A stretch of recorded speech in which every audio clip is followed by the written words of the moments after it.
Hey, today we're going to be making concrete.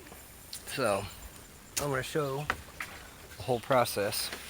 I got a water jug here. It's a 5-gallon jug. Beauty. So, it's empty. So what I have to do to start the whole process to make some concrete is we have to go procure some water. So, we take our 5-gallon jug and a quick walk. We go back to the spring, stick the jug in the pipe, and we wait for it to fill. We've had a lot of luck out here finding ginseng. Yeah, it's one of the medicine plants. Good for your immune system, good for your soul, just good in general. Worth quite a bit of money for the root. A few $100s a pound sometimes.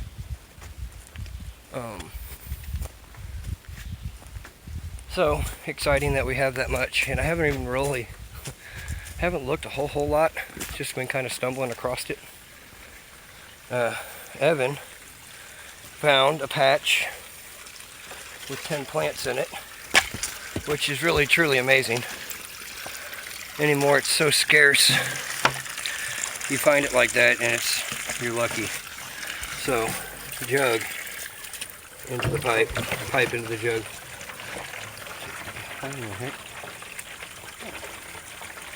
So anyway, we give that a few minutes. The pawpaw trees, that guy, and the guy back there, over here. Some have died, but after we got the land surveyed, we now know we have a lot more than we thought because the land goes further than we thought. So instead of just a tiny square of pawpaw trees, we actually have like a long run. That's probably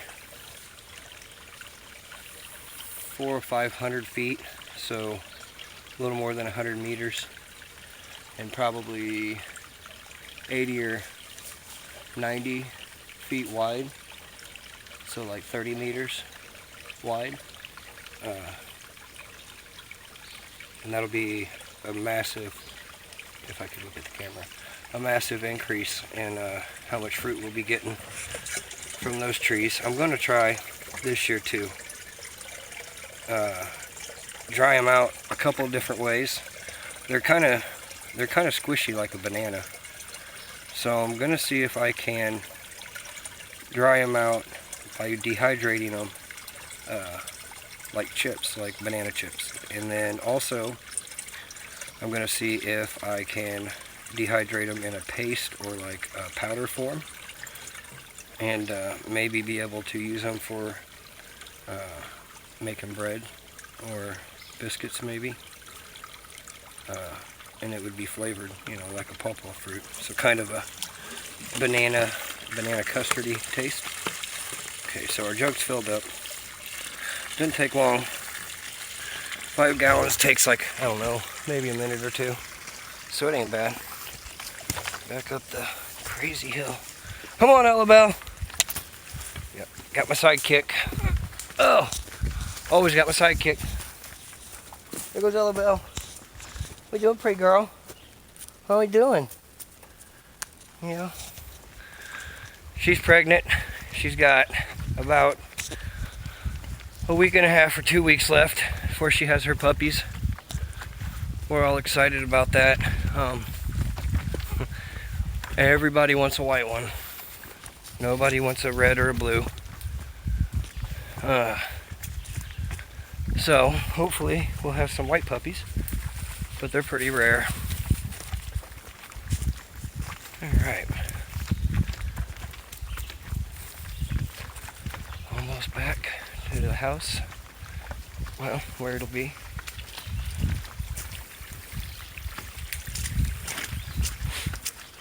So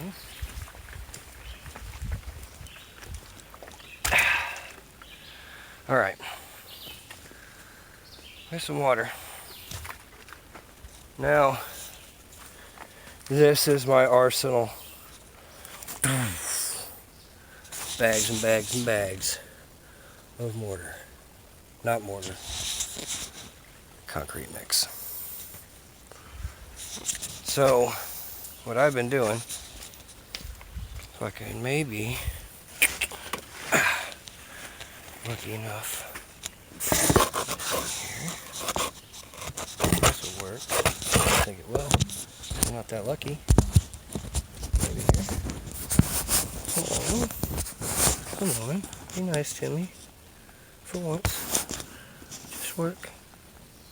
Oh, see? That was a failure. It's telling me, stop and just use me the way I was intended to be used. I said no. So, what I've been doing is I grab me a bag of concrete, throw it up on the four-wheeler, with the corner hanging over, put my bucket with some water in it underneath the corner of my bag. Get the bag wet. It helps make it tear open. And I tear the bag open.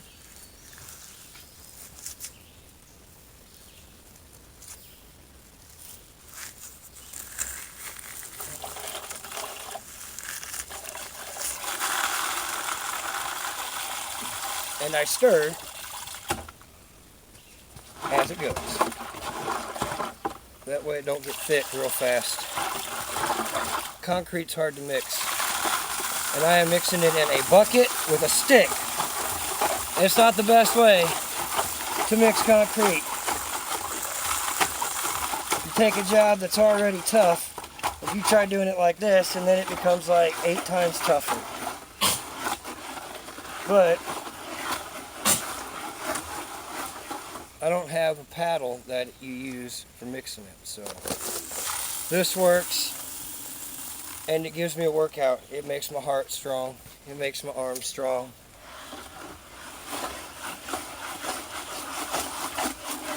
Shoulders, arm, back, everything.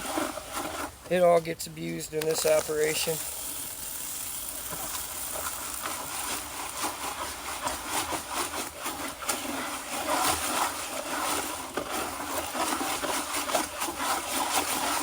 And you just keep adding until it's just a little bit watery at the top and everything is mixed up good.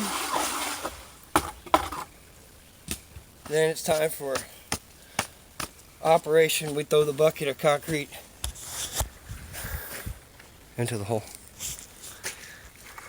Grab our bucket and away we go. So here's our concrete. So, if you guys can see it, probably terrible. It's kind of liquidy, kind of flows like that. I beat the bucket down. Oh, get the rest out. I bet these camera views are absolutely horrible for you folks, but I'm not an expert photographer, so please forgive me. Then we put the bucket back under the corner and do it again. But when you get done, what you have is a nice pad like this one. And on this pad, instead of having logs in the holes, we'll have rock columns that come up not very high, but those will be what support the floor joist from here to that log and then to the column of logs behind us. So you just want to make sure that this surface is flat, and I'm gonna go mix up some more concrete, fill this hole up, and I'll show you how I'm getting the flat surface on the top. Okay, that was quick, wasn't it? So, we got the other hole pretty much filled up. And what I wind up with is a mess like this. So what I do is I have this special tool. This is called a piece of tree bark. And what I do is I simply push everything into the hole. That's concrete. Like this. Get it all in there. And then I use this piece of tree bark to kind of like wiggle the mud around.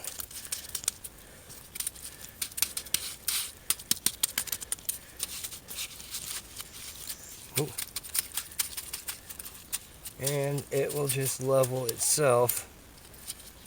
And this pad is kind of a little pad. It's not one of the main primary beams or columns. That one's bigger, obviously. Yeah. So that's about all it takes. And I'll get a smaller piece of bark and finish up making it completely flat. But yeah, you just kind of wiggle the bark in there. They make a special tool for doing just this. I think it's called like a concrete make it level tool thingy, Bob.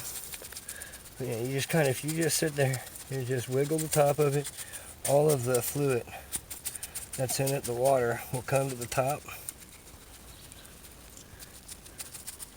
And it makes it perfectly flat. So, there you guys go. Thanks for coming along. Hope you learned something. And if you didn't, I hope you at least enjoyed the show. Later.